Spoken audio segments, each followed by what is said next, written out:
Hello, and welcome back to another episode of Critical Reactions with your host, Bryan. We're going to finish up today with a special selection, which is where one of you tell me exactly what it is I need to check out. Today's selection comes at us from Pear, Genesis, Get 'Em Out by Friday, from their album Foxtrot, celebrating 50 years on October 6th, 2022. It says this year, but this request came in at the tail end of last year. Still my favorite album since I bought it at age 11 in 76. This song is actually a political satire, theatrical, entertaining, thought evoking, and a real musical ride.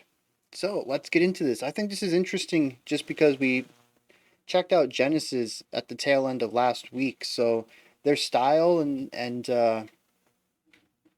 capabilities, their composition techniques are still pretty fresh in my mind. So let's dive into this one and see where they're going to take us today.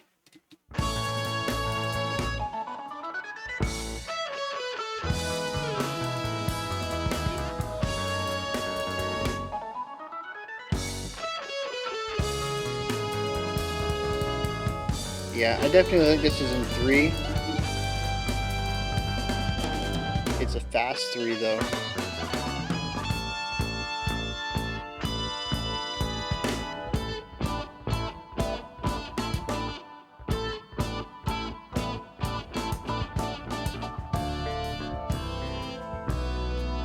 We've shifted over to 4. I'm not sure about the beginning of that transition.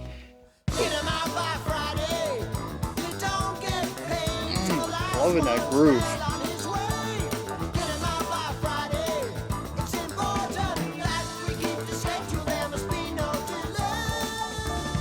Yeah, so we're in 4 still. I like that melody. It had a really nice hook to it.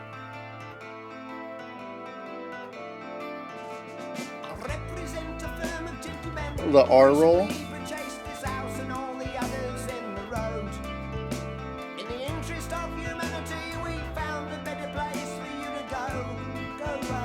Really nice balancing there between the guitar and the vocals.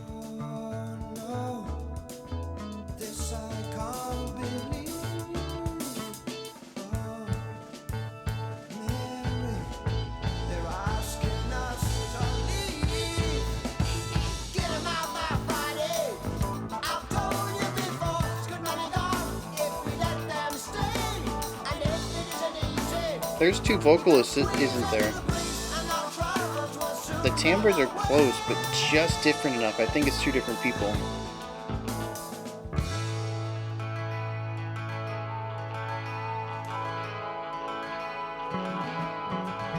After all this time, they ask us to leave. And I told them we could pay double the rent. I don't know why it seems so funny. I like that bass line. It's a pretty simple rising idea, but rhythmically it allows us to introduce a few more notes in there rather than sticking with just what you would expect. The winkler called again. He came here this morning with £400 and a photograph of the place he has found. A block of flats with central heating. I think we're going to find it hard. Now we've got them.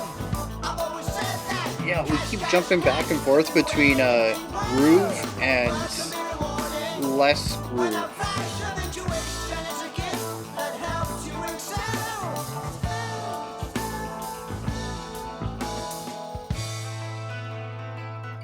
Yeah, these really moody bits. Like energetic groove versus mood.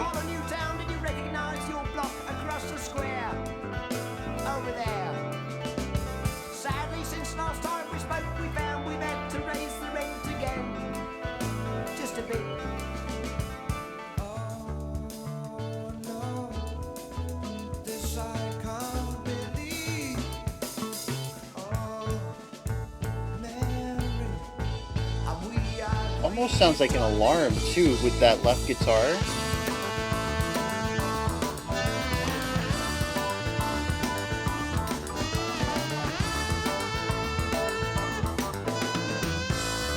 I'd say even this organ solo has an alarmy kind of sound to it.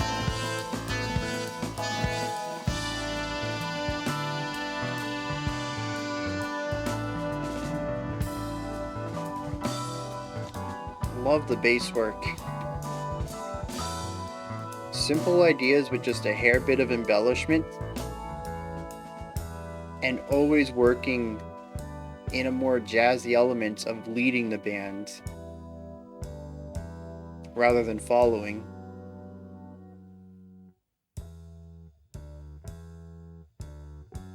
Hey, this is the same album as Supper's Ready.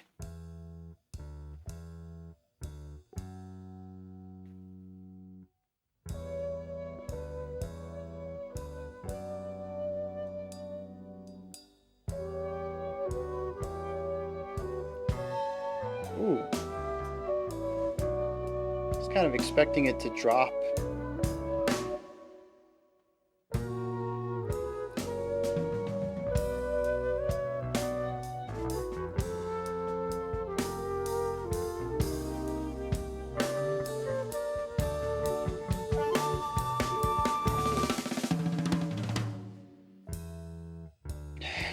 All that energy dissipated to nothing.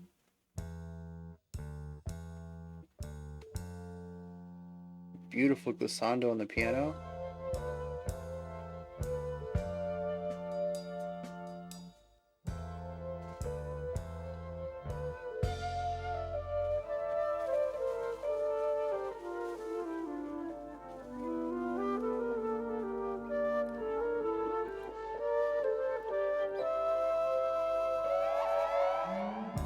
This is an announcement from genetic control.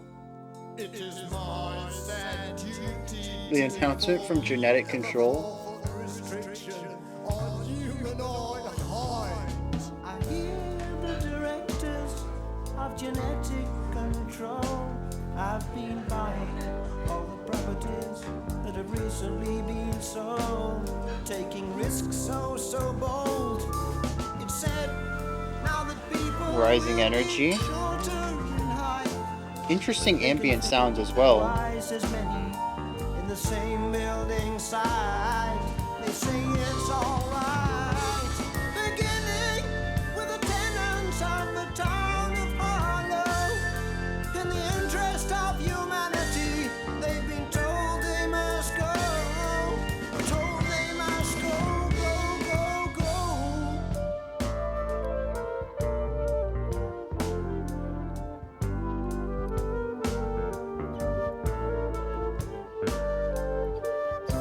Beautiful duet. Counterpoint on these two flutes.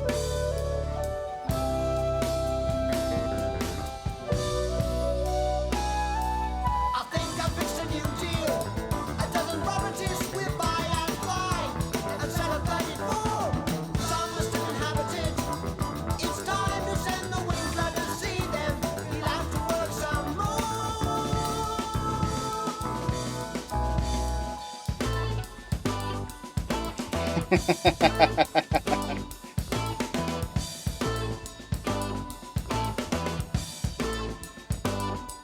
Yeah, the dotted quarter, there's a dotted eighth idea on the ride cymbal back there. Really nice rhythm counter. Then invest in the church for your heaven.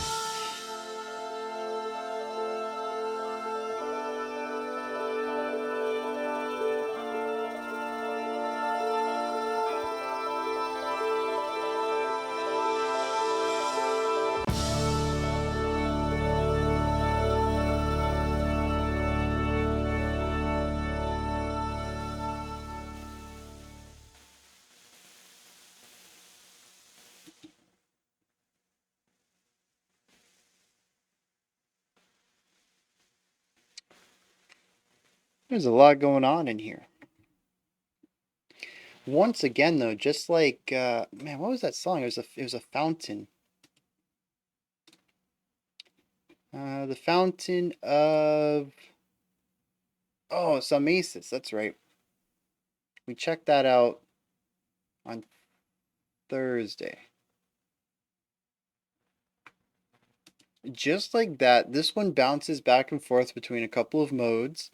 Um, it has cheerier, more energetic sections. It has drearier sections. We have an extended bridge that sits between what feels like first chorus, bridge, and this bridge is like 5 sections. We finish out with another verse and chorus, and we end on this fantastic resolution with this large sweeping chord progression into it, very happily ever after again. I got called out for this on the last track, Fountain of Some Aces, um, saying that the ending doesn't feel happily ever after, but I still think it does, and I think that this one also ends on that.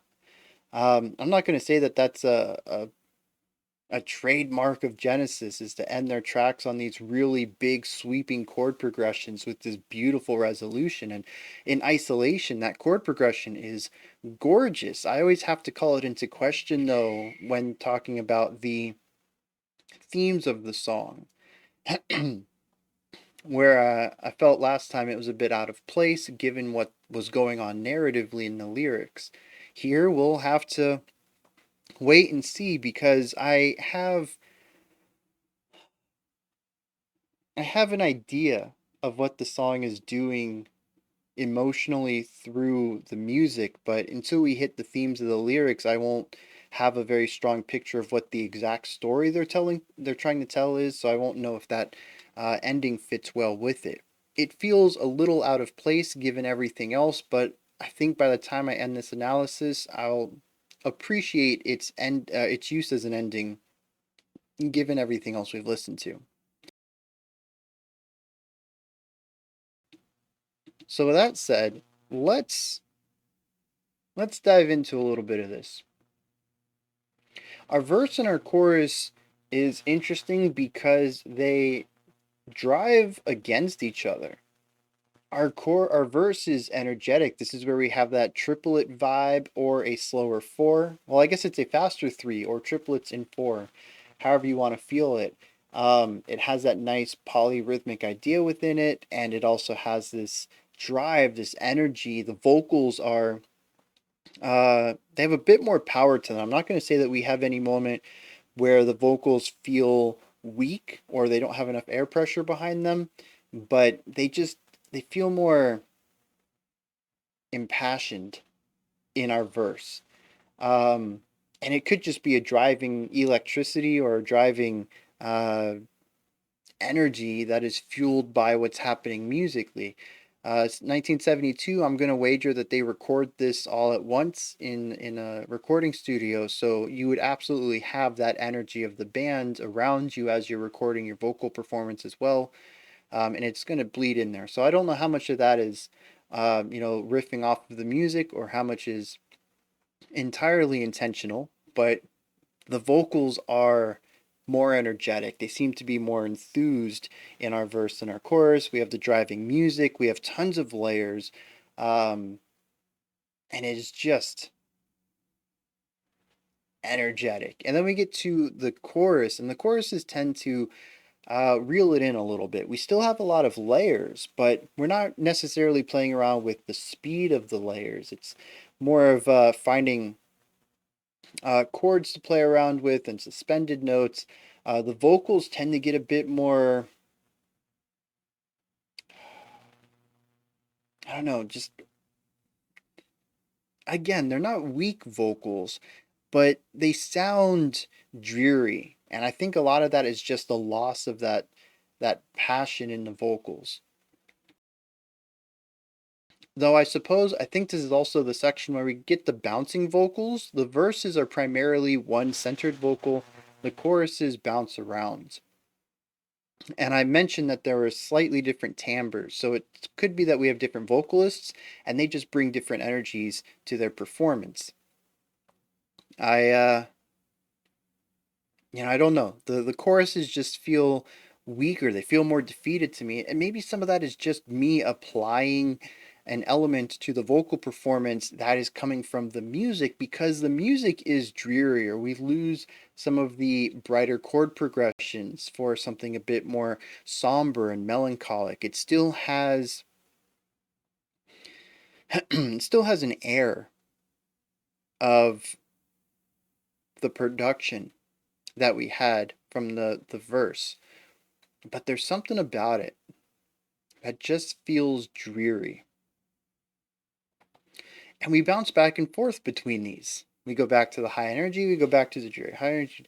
Um, I really enjoyed the high energy sections. They're groovy. The bass comes through and just punch. Oh, we're gonna have touch on the bass definitely. The bass punches through and has these gorgeous driving lines. You know, there's layers everywhere.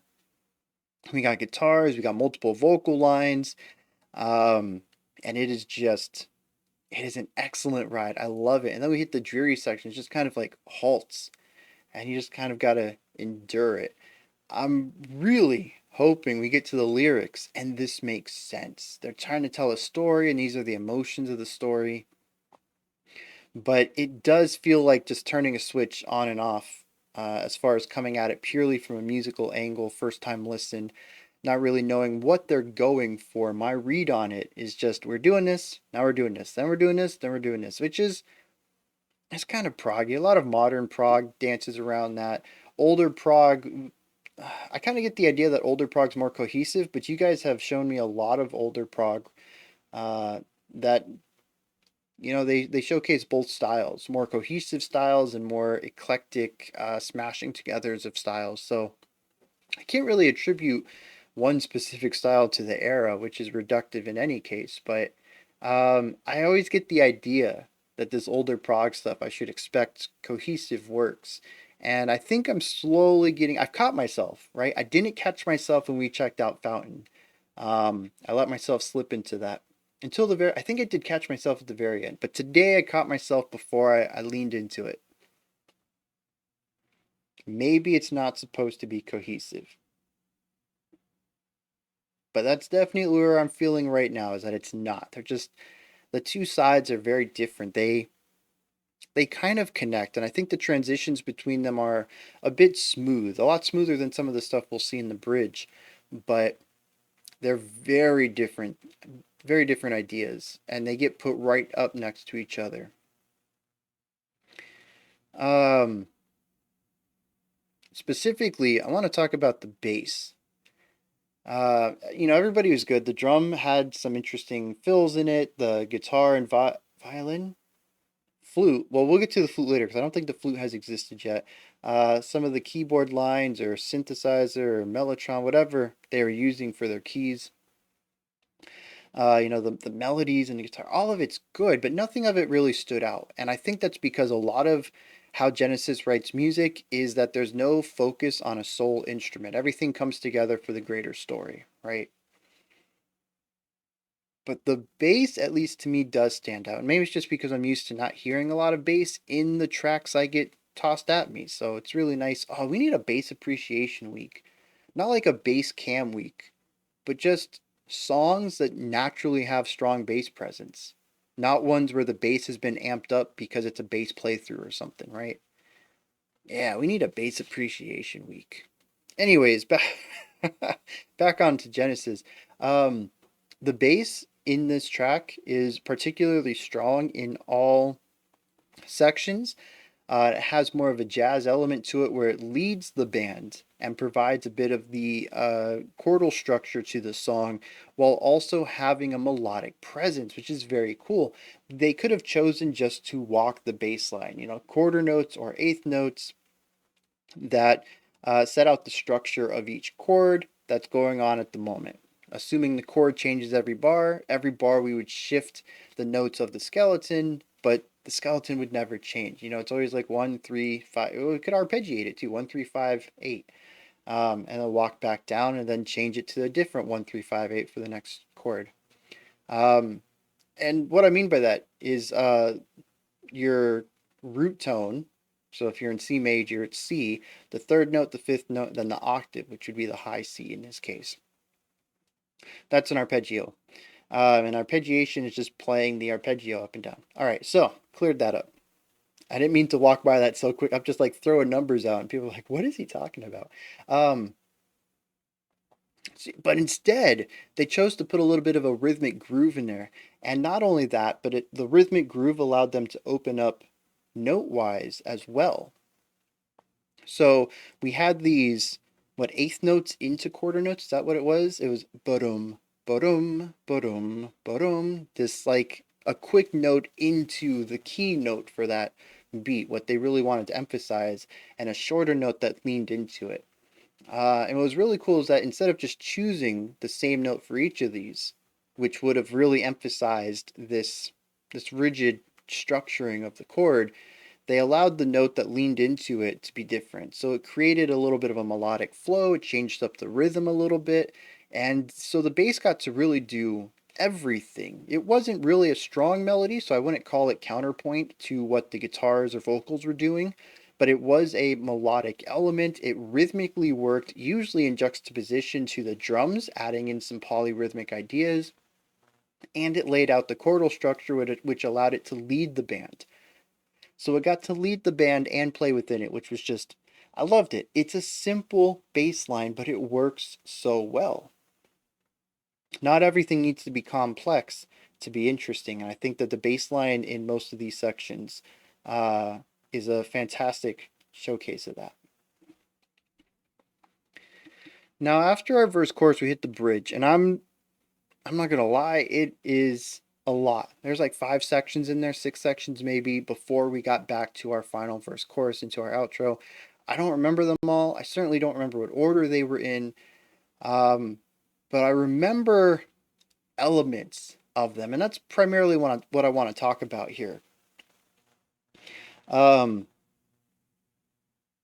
this is where I think the mellotron or the organ was showcased more primarily. The flute also came in here and left as soon as we went back to the verse chorus, I think.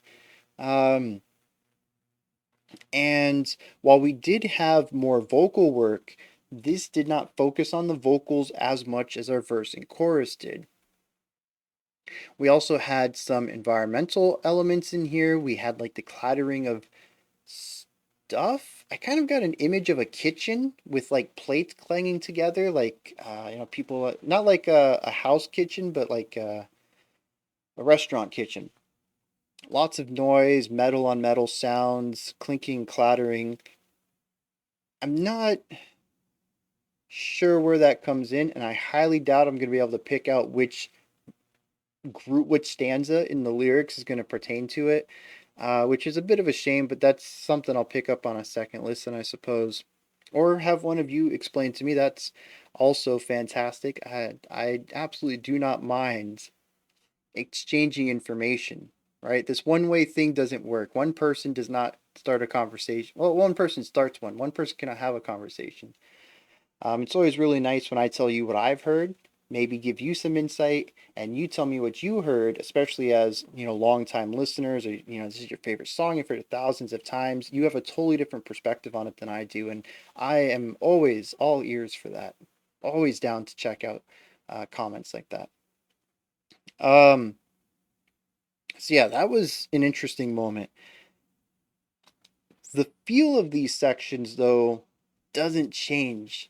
The flute duet, I think it was a flute duet. At the end of it, I started to question the second instrument, and I thought it might have been the mellotron, but there's just a really nice duet there with a flute. A flute was at least one of the instruments. That whole section, the instruments underneath were a bit brighter. There is this cheeriness almost that helped drive the section forward. The two melody lines that were providing counterpoint to each other had this energy and this drive and just this brightness to it is very cool. But we also had drearier elements as well. So the feelings of our verse and chorus, how they clashed and contrasted, were still being carried over here. There is some sort of story going on about, at least what I can feel, is two sides. Uh, it could be feelings within, conflicted feelings. You're happy and sad about something that happens. It could be two people, it could be two groups, but it's not It's not a positive connection between these two. That's what I'm getting at. There is conflict of sorts. That is the best read I can get out of that. Um, oh, something else I wanted to talk about. There's this one moment. It kind of makes me think that this is a story.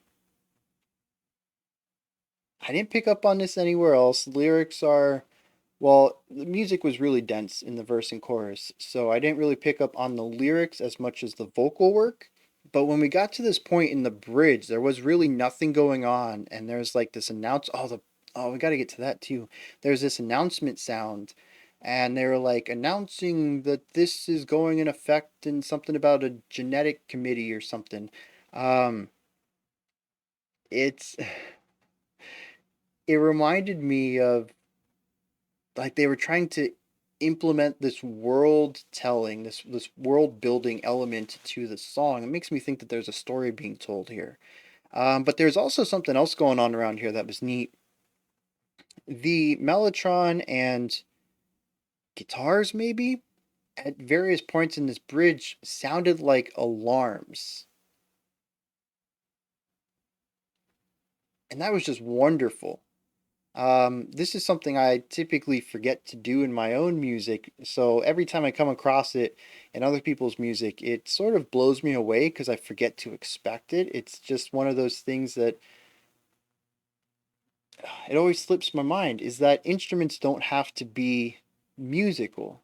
And the thing is I've played experimental music. I have seen sheet music where instead of a note on on the staff, it's like a picture of an alligator. And I've told this before, the story before. And I've just got to make like an alligator sound the best I can, whatever I think that is. Um, but I always forget about it in my own music when I'm analyzing stuff. So like when I hear this, I'm like, yeah, they're using their instruments as like world sounds to create the idea of a specific context rather than a musical idea. And I just like I always love that. I do. Um, I'm sure I'm missing something, but like I said, this bridge was like a blur of ideas to me. There's so much going on in here. I will say though, there was this one part that felt like a sudden stop, but everything else was rather fluid. I loved the way this whole bridge mixed and melded. While there were several sections to it, I think earlier I had said like five or six. Um, I think it'd be really difficult for me to place a specific start and stop point for most of them because they all sort of bled and evolved into the next, which is just phenomenal writing, especially coming off of the verse chorus. While there was a bit of a transition, there were kind of harsh shifts between them. And to kind of hear more of um, a fluid movement, especially if this is a story, that might signify that there's a fluid element of time whereas our verse chorus are jumps in time or something like that. Maybe perspective. I don't know. Might not be story related either. When we get into the lyrics, I'll dig into that a bit more. And then we get our verse and our chorus, and we get to our outro. And this was gorgeous. I kind of already said my piece on this, but it led directly out of the chorus, I think it was, and it moved into this nice little key change that took us into these extended, very lengthy chords. And this progression was just gorgeous. And I really thought they were going to hang on this leading tone, this chord that was pointing us to the resolution. Everything else was about half a bar each, I think. And then we landed on this one and just held it out for several beats. And I was like, they're just going to leave it there. And then there was a break, like a one bar bit of silence for the reverb off of this to kind of expand and dissipate a bit. And then just, they resolved it so good. And that's what kind of left me confused because the song is about conflict. I feel like it still ended on conflict. We got a revisit of our verse chorus and the differing emotional elements there. And then we just get this really nice big piece of resolution. So maybe The final chorus has some different words in it, and they resolve their issues, which gives us this really nice ending. I don't know.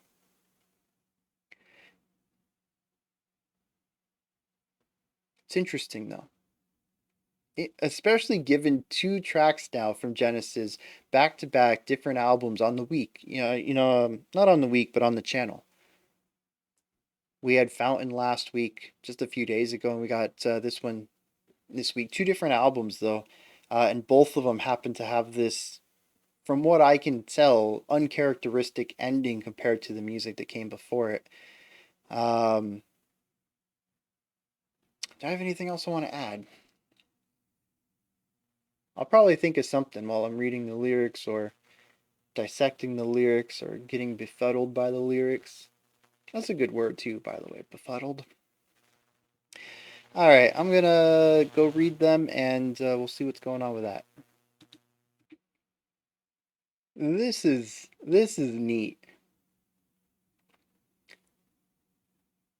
So the lyrics do tell a story, and I don't know if I would have picked up on that if the lyrics didn't tell me which characters were singing which parts, which I'm going to assume the different voices are to help differentiate. There seems to be two people who are businessmen, and um, they buy up houses in one neighborhood, forcing people out. They go to another neighborhood, and the other person buys those and runs them out. And the first guy's like, hey, I got these places, but they're like 5 times the price now. And so they kind of have to go there. And it's about these two people, these two, rich people, completely destroying the lives of the working class. Real good vibes there. um, And there is another character named Miss Barrow. She's a tenant, and we kind of get her perspective on a couple of things and see how rough kind of things get. She even offers at one point, says, hey, I'll pay you double the rent if you just let us stay here. But of course, that's not the scheme at hand. And we don't really understand the scheme at hand yet. So at this point in the story, we're kind of confused. Hey, why doesn't this one guy just accept the double rent? He's not going to get that much from the next tenant, anyways. But the point is to drive them back and forth to keep the prices rising. We find that out a little bit later when we see that the second person bought out the other neighborhood. Um, there is that announcement from Genetic Control, and it mentions that there is a 4 foot restriction on humanoid height. This is interesting. I'm trying to put myself in the mind of like the 70s because humanoid to me as a 2022 person who grew up in the 90s, that is something an alien says, or maybe an AI would say. So it creates like this divide.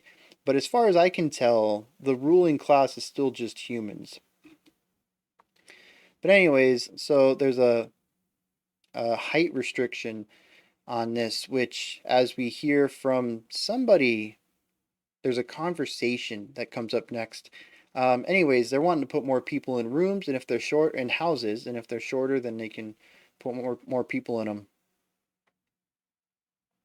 So that's a way to get more tenants into a house and extract more money. There's this one really nice line. Oh yeah. Um, so the second dude says, "Now we've got him." After we, chased him out of the first neighborhood, he says, "I've always said that cash, cash, cash can do anything well. Work can be rewarding when a flash of intuition is a gift that helps you excel. Sell, sell, sell." Putting that sell aspect of the businessman at the end of the sentence, even though it isn't part of the sentence itself. Intuition is a gift that helps you excel. Still found a way to put that sell in there. So good, especially after repeating the word cash a couple lines earlier. Just really clever wordplay there. So I think that's what it is. I'm looking at how the stanzas are broken up, And I think our more energetic sections are sung by the CEOs, right? The rich people. And their life is perfect, and they're making more money, and they obviously have no empathy, and so they don't care about the exploitation of these people. Everything is hunky dory for them, everything is on the up and up. But whenever we get the tenants, especially actually, I think Miss Pebble is the only tenant we get to hear from. Yep. Um, the music dips down a bit. And I'm not 100% sure on this correlation. Again, I'd have to go back and listen to it with the lyrics on hand. But judging by the way the stanzas are broken up, I think that's what's going on. And so we do have this clash musically that exists lyrically as well. We have the ruling class and the working class, and one of them is doing very well, and the other one is doing poorly, and life is only getting worse for them. And the musical shifts definitely lean into that. It's almost as if there are leitmotifs for these characters. And a leitmotif is just it's a theme, you could say, for a character or an event or a place.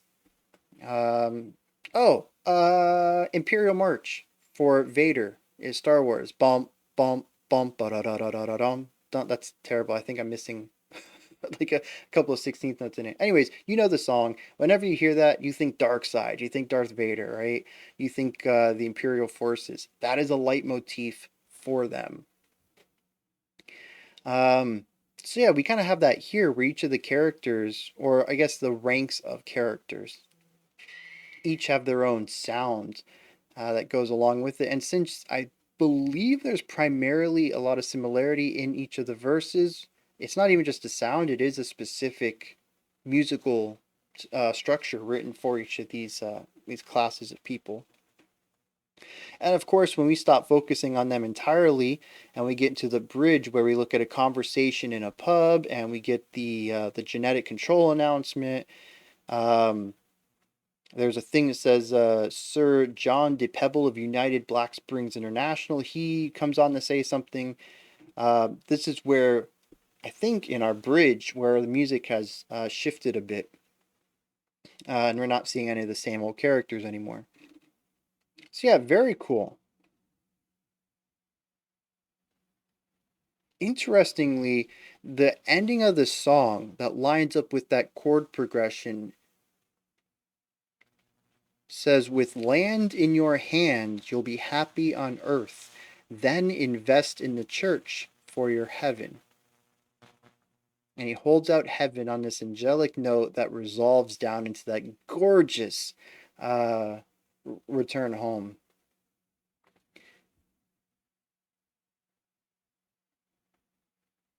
And I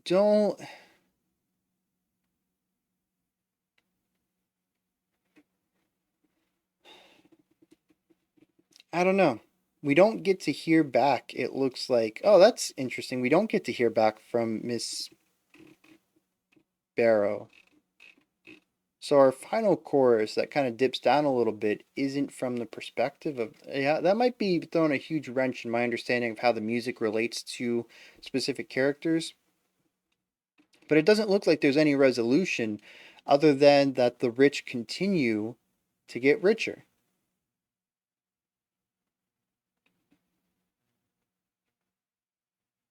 One of the final things we hear, actually, the final stanza before we get to land in your hand, you'll be happy on earth, and kind of wrap all this up, is from this other person of United Black Springs International.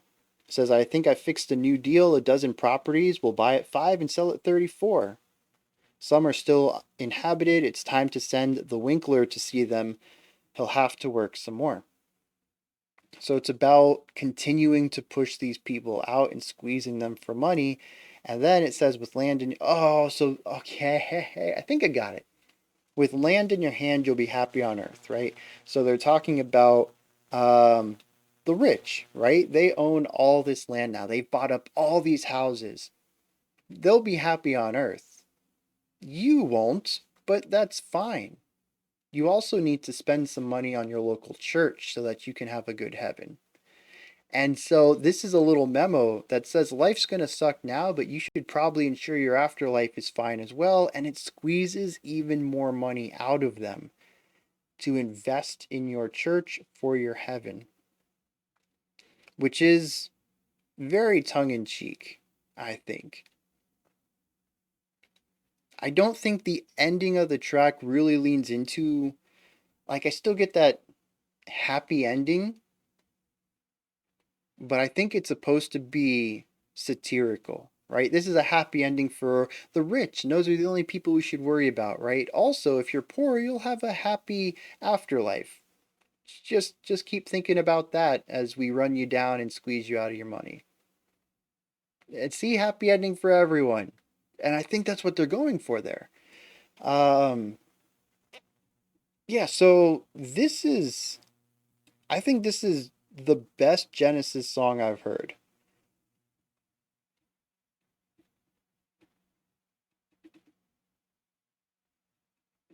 At least, let me rephrase that. It's the Genesis song that fits what I look for in music the best. Yeah, let me make that a bit more subjective rather than an objective observation. What I enjoy out of music, they accomplish well within their sound. And I think that's the important part.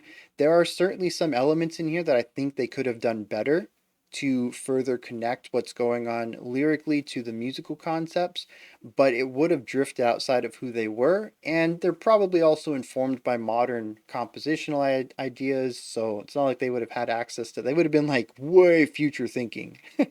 They were already ahead of their time, but this would have put them decades ahead of their time. Um, so they do it well within their sound. There's still very much Genesis, but this is a different side of composition than what I'm used to hearing from them. All right, those are my thoughts on Get 'Em Out by Friday by Genesis. Just a very depressing track. And the thing is, it's still pertinent. Maybe more so today than it was. We've had, at least in America, we've had two once in a lifetime depressions. No, well, not a depression. What is it?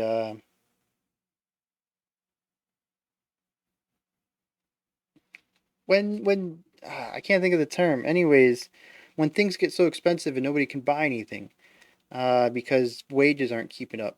We had the 2008 one, and we had one in 2020, right? Yeah, with COVID. Um, and so people lost their houses and stuff, and these big corporations swooped in and bought all this housing up, and now it's so hard to buy a house. Houses are so expensive. Rent is skyrocketing. It's wild. This story is happening today. Ah, man, I really hate listening to music, and I'm gonna say this old. I know it's only like 50 years, but I really hate listening to music this old and realizing that nothing has changed in 5 decades. This isn't the first time. We've listened to a couple songs about racism and just all sorts of social and economic problems on the channel, and it's so bad when you think this was 20, 30, 40, 50, 60 years ago, and the same problems are existing today. And that's, I don't know, that's when you start to realize that it's not a problem. It's not a bug. It's a feature of the program. Those are my thoughts. I'm going to end this again on Genesis. This is where you guys come in. Let me know in the comments section what you thought of this one. If you enjoyed it or not, anything you'd like to add on or correct me on, let me know. Above that, if you could, head into the description box. There's a link in there for a Linktree. It takes you to this menu right here. You can find ways to support the channel. You can find my music. You can find a link to the Discord community. So much more. Go ahead and check it out. Above that, if you could, like, subscribe, and ring the bell. I greatly appreciate all three. That wraps it up for today. We'll be back tomorrow. Going to look at some more of your favorites of 2022 and check out another special selection. Until next time, remember to be critical, not cynical, of the music you listen to, and have a fantastic morning, afternoon, or evening whenever you choose to watch my videos.